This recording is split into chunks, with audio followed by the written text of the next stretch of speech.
The vulnerability gap. How children and the elderly share a silent suffering. My mum spent the last 3 years of her life in a residential home in Brighton in the UK, a place where initially she dreaded going because she thought I was abandoning her. However, within a week of being in there, she'd settled down and loved it. Several things contributed to Mum's contentment, but two in particular stood out. 1. The staff were compassionate, caring and happy.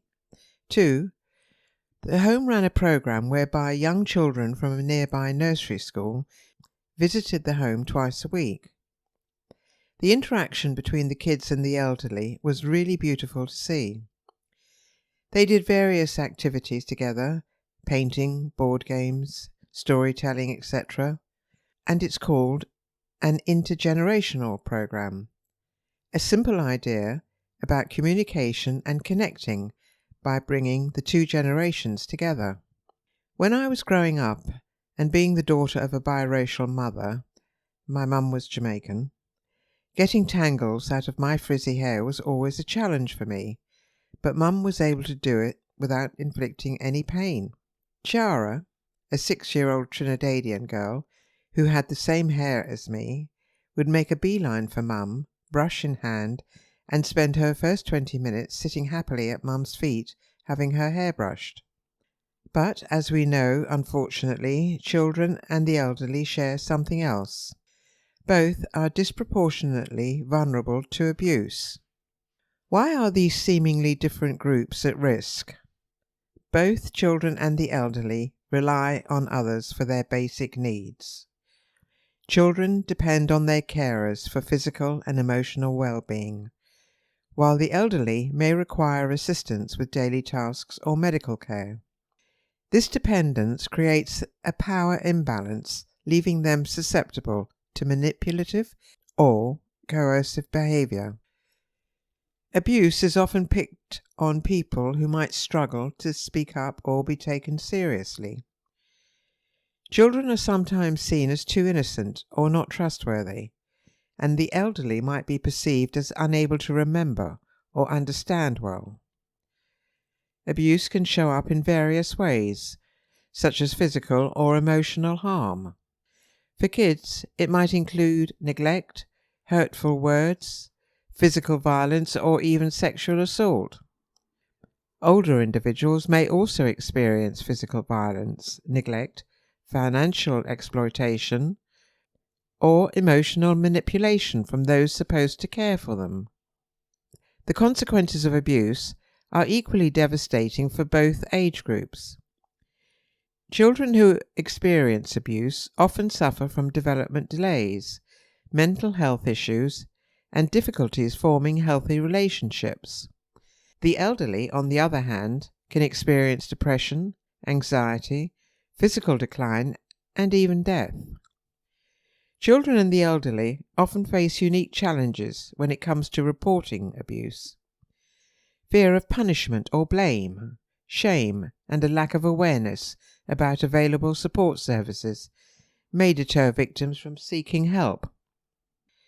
Additionally, both children and the elderly can be isolated from social circles, limiting their access to help and support. Communication barriers, whether due to age-related cognitive decline or developmental stages in children, can further complicate the process of disclosing abuse. This silence makes it even more critical for us to be vigilant and proactive in recognizing and reporting abuse. Both groups deserve to be protected, their voices heard, and their needs prioritized. Children and the elderly may find themselves in different stages of life, but they share vulnerabilities that expose them to abuse.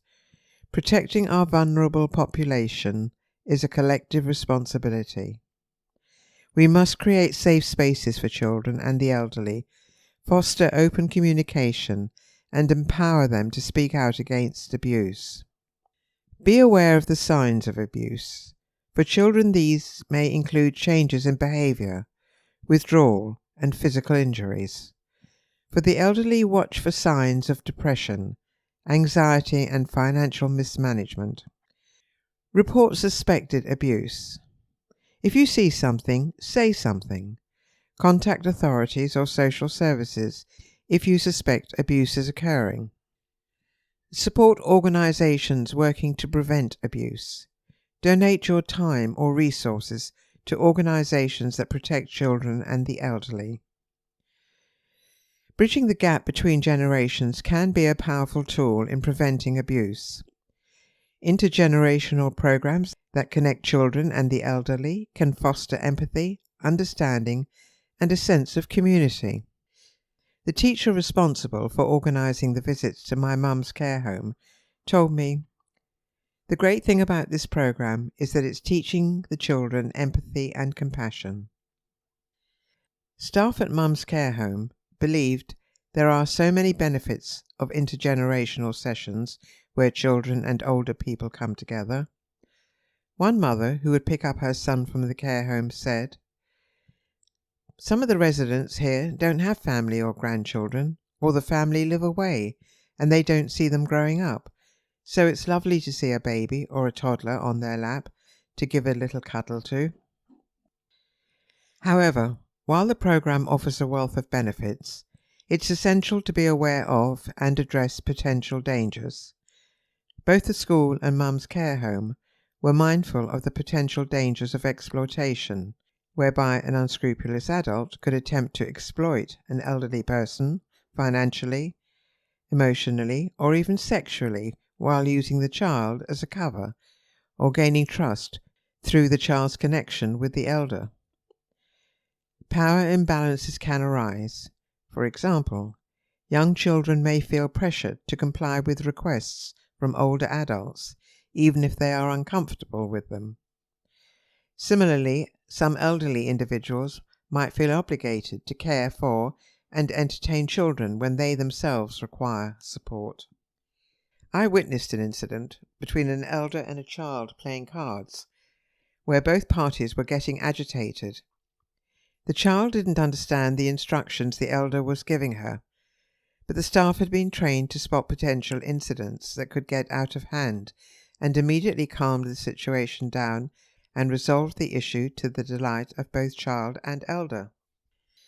There are, of course, other dangers to watch out for, such as cultural differences, emotional manipulation, or unrealistic expectations. But from what I observed, there were clear guidelines for interactions, including appropriate physical contact, communication boundaries, and reporting procedures for any concerns. Consistent supervision is crucial, especially when working with vulnerable individuals, to ensure these connections are positive and enriching for all involved, and can create a safety net of support for both age groups, making it harder for abusers to operate in the shadows. My own observation when I had to visit Mum was that the elders seemed happier and more alert when they were with children. A child's laughter and an elder's wisdom are treasures worth protecting. By recognizing their shared vulnerability and taking action, we can create a world where both can thrive, free from the shadow of abuse. That's my video for today. I hope you found it interesting. Please let me know in the comments below. Please remember to like and subscribe. Thank you for listening, and see you next time. Bye for now.